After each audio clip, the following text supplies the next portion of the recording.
सब ने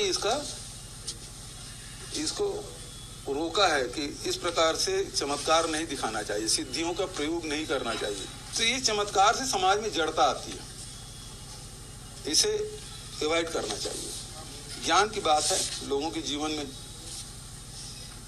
क्योंकि इससे कोई समाज का भला नहीं। जैसे कहा ना, जोशीमठ अब समाप्त होने वाला है, यदि चमत्कार है तो बचा लो। अभी चुनौती को स्वीकार करेगा क्या? बाबा में चमत्कार है तो मध्य प्रदेश में 4.5 लाख का जो कर्ज है वो एक अपनी चमत्कार के द्वारा कागजों में समाप्त कर दें, मध्य प्रदेश का विकास हो जाएगा। कोई भी अपनी झोली भरने के लिए, आश्रम को वैभव बढ़ाने के लिए, निजी स्वार्थ के लिए अगर कोई काम करता है तो मैं उसको चमत्कार नहीं मानता। वो तो एक तरह का जनता को गुमराह करना है। पंडित धीरेन्द्र कृष्ण शास्त्री पर उठ रहे सवालों का जवाब देश भी जानना चाहता है। हालांकि बाबा ने कह दिया है कि वो अब किसी को सफाई नहीं देंगे, लेकिन उनके समर्थन में खड़े लोग बाबा की आध्यात्मिक शक्ति की गवाही दे रहे हैं।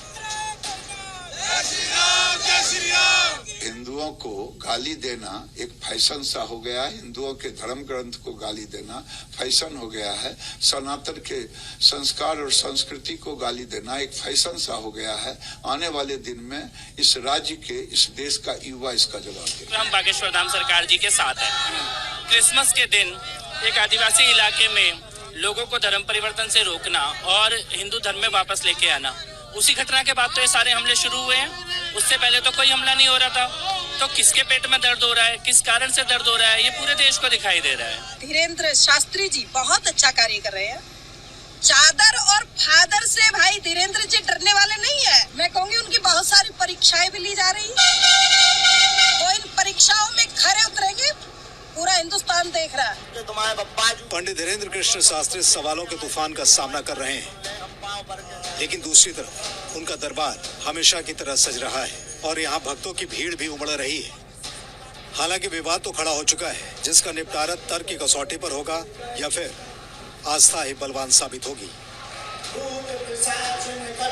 ब्यूरो रिपोर्ट, जी मीडिया। और इस वक्त देश के जाने माने कथावाचक देवकीनंदन ठाकुर जी हमारे साथ सीधे जुड़ रहे हैं, लाइव जुड़ रहे हैं। उनकी तरफ चलते हैं। देवकीनंदन जी, बहुत बहुत स्वागत आपका जी न्यूज पर। और आपसे संवाद की आवश्यकता मुझे इसलिए पड़ी क्योंकि सनातन धर्म के अंदर ही विशेष रूप से शंकराचार्य जी अगर ऐसी बात करें कि तब आप क्या कहेंगे?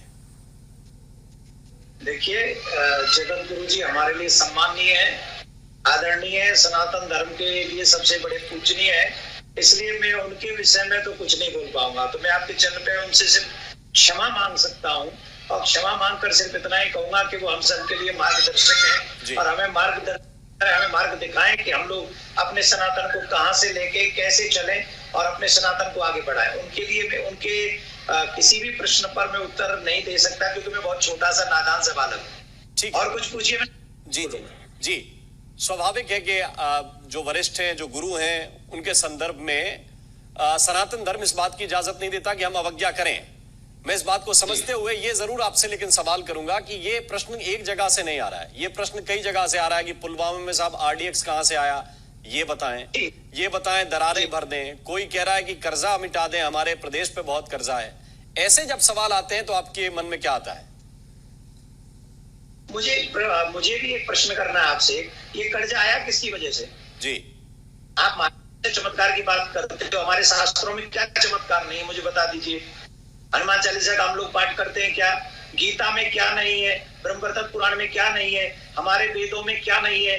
ये हमारे इतने अच्छे पुराण हैं, इन पुराणों में, वेदों में ये सारी चीजें हैं, शक्तियां हैं। हमारे यहाँ 64 कलाएं होती है। हमारे यहाँ ऐसा क्या है जो हम नहीं कर सकते? हमारे यहाँ तो इतिहास में ऐसा है, हम लोग इसी पृथ्वी से, हमारे ऋषि मुनियों के तप के प्रभाव से हम लोग गए हैं, भगवान के स्वर्ग तक गए हैं। दशरथ जी के विषय में ये बताया गया है कि देवराज इंद्र की सहायता के लिए वो देवासुर संग्राम में सम्मिलित होने के लिए वहां गए थे जी। ये तो उन्होंने किया था। पर प्रॉब्लम ये है कि जब कोई संत चमत्कार करता है तब तो उनको तकलीफ होती है, लेकिन जब कोई फादर करता है, जब कोई मौलवी जी करते हैं, तब मुझे पता नहीं तब ये कब से हो रहे हैं। बड़े बड़े चैनलों पर वो जादू दिखाए गए, वो चमत्कार दिखाए गए, तब तो कोई नहीं बोलता था। लेकिन आज जब एक हनुमान जी का सहारा लेकर मेरा छोटा भाई बागेश्वर धाम वाले महाराज जी, अगर कोई इतना सब कर क्या रहे हैं, किसी से पैसे मांग रहे हैं, किसी को ठग रहे हैं, किसी से कुछ रुपए दिले मांग रहे हैं क्या? अगर कोई व्यक्ति दुखी है, अगर दुखी व्यक्ति जाकर उनके दरबार में जाता है, वो हनुमान जी से प्रार्थना कर देते हैं, उनकी अर्जी लगा देते हैं, और हनुमान चालीसा में लिखा ही है, भूत पिशाच निकट नहीं आवे, महावीर जब नाम सुना दे, संकट कटे मिटे सब पीरा, हनुमत बलबीरा। जिनको निष्ठा है उनका इलाज है, और जिनकी निष्ठा नहीं है उनके लिए तो कुछ कहा ही नहीं जा सकता।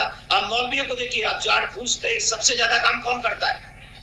आप लोग मीडिया के लोग हैं, सब लोग जानते हैं, सबसे ज्यादा भूत प्रेत उतारने का काम कौन करता है? सबसे ज्यादा झाड़ फूस का काम कौन करता है? उनके साथ में, उन बहन बेटियों के साथ में, सनातनी बहन बेटियों के साथ में क्या क्या व्यवहार होता है, आप खुद तो कैमरा लेके जाइए, तो आपको पता चलेगा कि वो जितने भी भूत प्रेत उतारते हैं, एकांत में उतारते, कमरे में बंद करके उतारते हैं, कमरे में बंद करके, और एक आदमी उन्हीं भूत प्रेतों का इलाज या किसी संकट का इलाज